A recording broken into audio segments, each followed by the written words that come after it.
Hi. Okay, this is weird. I've never done a vlog before, but this is going to be my first one. I'm Lisa to all my blogging friends, and I'm from Kansas City, Missouri. It's Missouri, not Missouri. I really get annoyed when people say Missouri, but it's from Kansas City, Missouri. This is my little puppy, Bella. Can you say hi, Bella? Oh, she's gonna jump down. Okay, maybe we'll get Bella later. I am coming from my basement, which happens to be the man cave in our house. So the basement is where my husband spends his time, but he's letting me borrow the room today just so I can do the vlog. So I'm going to give you a quick tour of the room. There's not really much to see because my husband was in charge of decorating it. Okay, so we have his poker table behind me. That is my elliptical. Then we've got more baseball and sports stuff all around the room.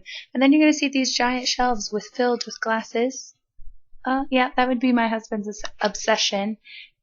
He's obsessed with beer, and so also therefore obsessed with beer glasses, and he collects them. I guess he could have a stranger, more expensive hobby, but that's what he does. So I'm going to get started going through some of the questions. One thing was, what is the worst thing a fertile has said to you without thinking? And I think at the very beginning of it, it really bugs me when people said things, but now I know kind of how to educate them a bit, be politely sometimes and kind of brash other times. But probably the worst thing that a fertile has said is that I shouldn't want to have children and that I can borrow theirs, which is really odd to me and really kind of hurt my feelings at the time too. Another question was, describe your infertility journey thus far in 10 words or less. And I should have wrote down my answer because I'm not really good at summing things up in 10 words or less. Heartbreaking, sad, guilty, hope, sucks, unexplained. Can I say sucks again? I don't know if I could think of 10 words. It's just been probably the hardest thing that we have gone through as a couple, as an individual, and I know that all of you probably can affirm those feelings too. The next one says, leaving out weddings and births, what was the best, proudest, and most exhilarating moment of your life? A time where I was really proud of myself was graduating with my master's degree because I worked my little fanny off to get that done, and that was really awesome to finally be done with it. I think the best, most exhilarating moments of your life has to be going on vacation with my husband. Like, we like to explore, we like to try out different kinds of food, and those kinds of things would probably be up there on my list. What was the best part of your infertility journey and why? My husband and I married 4 years ago, and we were in love, obviously, but going through infertility I feel like has brought us closer, and I know it does the opposite to some people, but he's been such an amazing support system for me that I feel like the infertility journey, if anything, has brought us closer to each other. But also we kind of searched and muddled through, and in the last year I've kind of really found God, and our faith in him is getting stronger, and I don't know if that would have happened without infertility. Another one is, how do you cope with everyday life while cycling? Oh my gosh, I try to get my mind off of it, and I like to shop, and I have retail therapy, so I can do that, but I also run.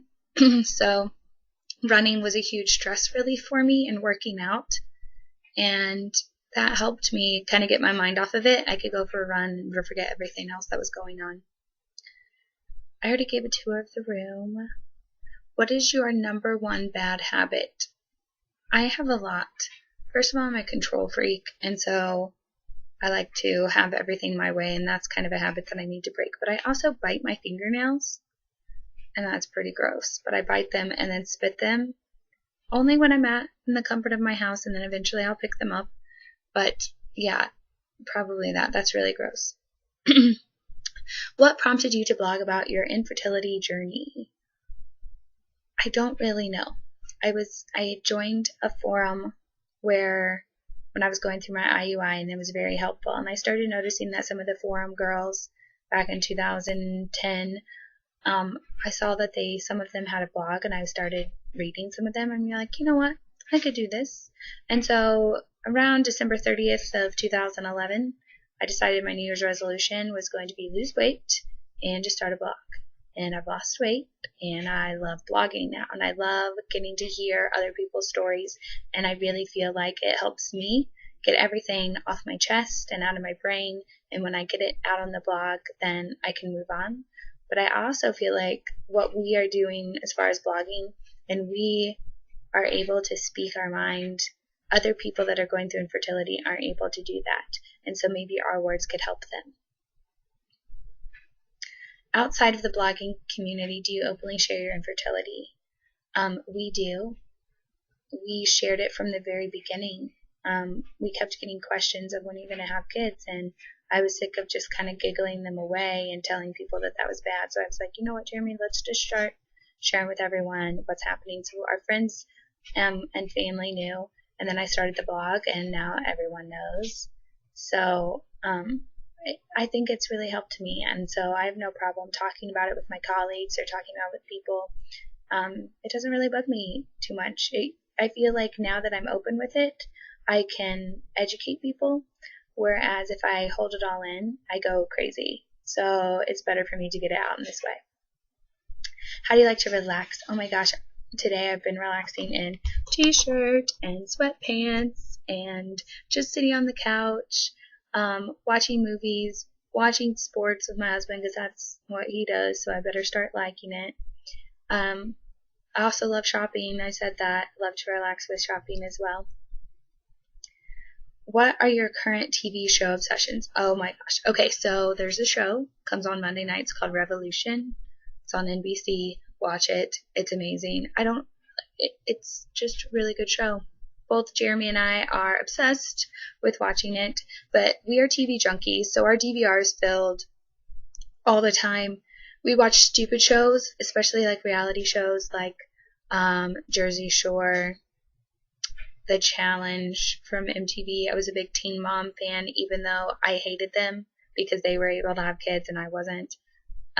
Real World, Survivor, reality crap shows, I probably watch them, but Revolution is really good and I think everyone should watch it.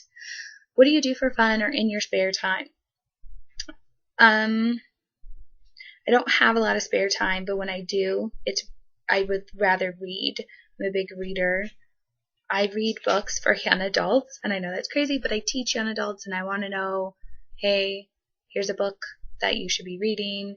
And so obsession with a book right now is called The Declaration by Gemma somebody, but I also just got done reading Swipe and Sneak by Evan Engler that are young adult books, but I'm telling you, pretty good. I was a big Hunger Games fan, and this is kind of like that. What was the very first physical thing I noticed or attracted to my husband or partner? Well, we met in a restaurant bar, and I really didn't like him at first. It wasn't that he was unattractive, it was just he was very persistent in trying to pick me up, and I wasn't having it. But eventually he wore me down, and I fell in love with him. But the first thing I really fell in love with as far as like physical features is his eyes. He really does have pretty eyes, and they change color. Sometimes they're green, sometimes they're light brown, sometimes they're hazel, and I think his eyes are really pretty. Which quality in your husband do you now find most attractive years into your relationship? There's so many things. I love his drive. Like, he's always thinking ahead, and he's always trying to figure out what he can do next. And he's really good at accomplishing his goals. When he sets out to do something, he does it. But he's also extremely compassionate. And I had no idea that we would be going through infertility when we first got married. But I knew that he was a good person. I had no idea what an awesome husband he really was until going through this infertility and kind of seeing how well that he handles the craziness of our lives with that. If you were a pickle in a pickle jar, where in the jar would you want to be and why? That is an amazing question, whoever came up with that.